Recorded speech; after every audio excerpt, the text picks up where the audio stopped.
কেমন আছো বন্ধুরা? আশা করি সবাই ভালো আছো। আবারও চলে এলাম মায়ের রান্নাঘরে নতুন একটা রান্না নিয়ে। আজ আমি বানাবো ডিমের কালিয়া। তো চলো দেখে নাও কী করে আমি বানাই। ডিমগুলো আমি সেদ্ধ করে নিয়েছি। এবার এই ডিমগুলো একটা একটা করে এরকম খুন্তির সাহায্যে এইভাবে দিয়ে কেটে নেবো, নাহলে ডিমগুলো ফাটবে। আর এরম করে নিলে ফাটবে না। এরকম সব কটা করে নেবো। ডিমে দিয়ে দেবো হলুদ,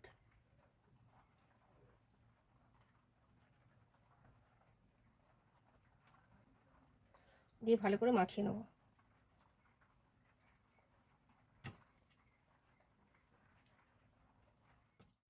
কড়া গরম হয়ে গেছে, দিয়ে দেবো সর্ষের তেল।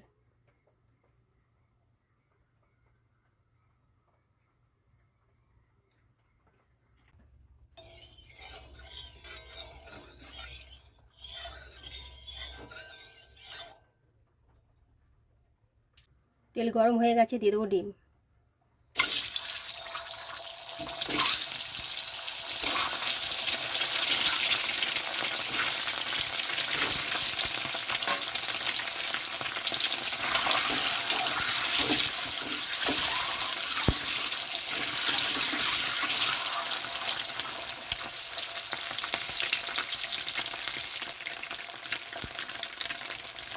ডিমগুলো হালকা লাল লাল করে ভেজে নেবো। ডিমগুলো লাল লাল করে ভাজা হয়ে গেছে, এবার তুলে নেব।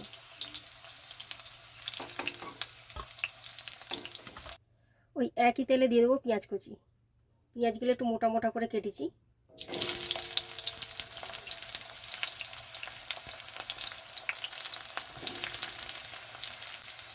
দিয়ে দেবো স্বাদ অনুযায়ী নুন।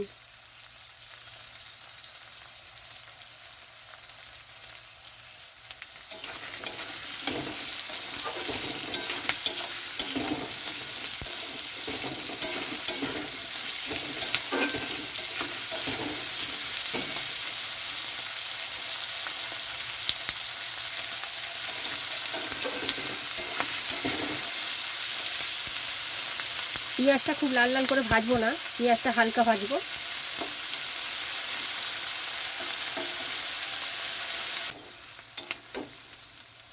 দেখো বন্ধুরা, পেঁয়াজটা ঠিক এইভাবে ভাজা ভাজা করে নিতে হবে, খুব বেশিও নয় খুব কমও নয়। দিয়ে দেবো টমেটো কুচি, দিয়ে দেবো আদা রসুন থেতো করা। তোমরা চাইলে আদা রসুন গ্রেট করেও নিতে পারো। দিয়ে দেবো হলুদ গুঁড়ো, দিয়ে দেবো লঙ্কা গুঁড়ো,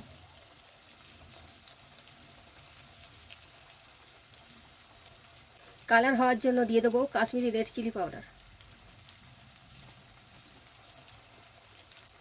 দিয়ে দেবো সামান্য পরিমাণ চিনি, দিয়ে দেবো সামান্য পরিমাণ জল, দিয়ে ভালো করে মশলাটা কষিয়ে নেবো।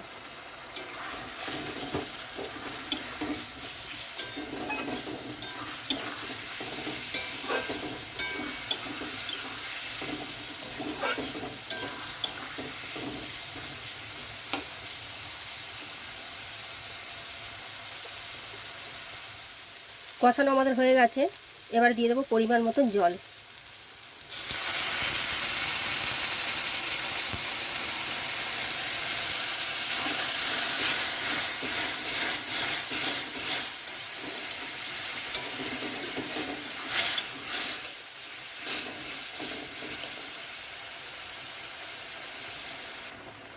গ্রেভিটা ফুটে উঠেছে, এবারে দিয়ে দেবো ভেজে রাখা ডিম।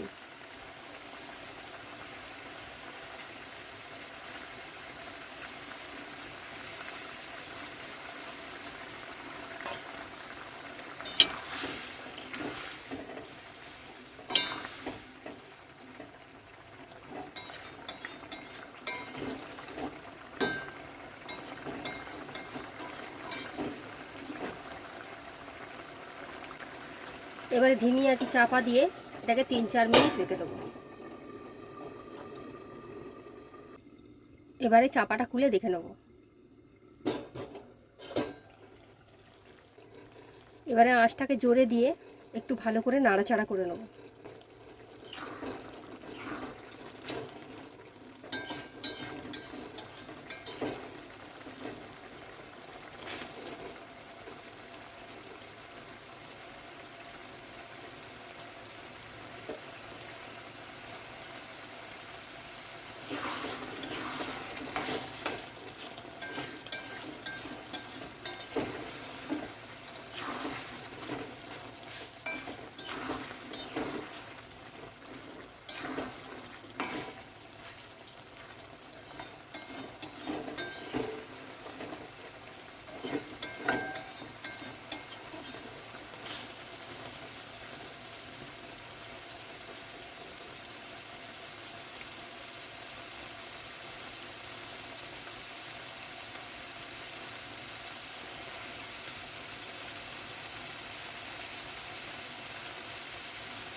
দু এক মিনিট নাড়াচাড়া করে নিয়েছি।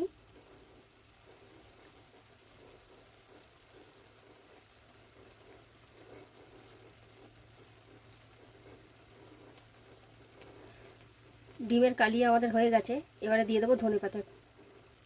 ডিমের কালিয়া আমাদের হয়ে গেছে, এবারে দিয়ে দেবো ধনেপাতা কুচি।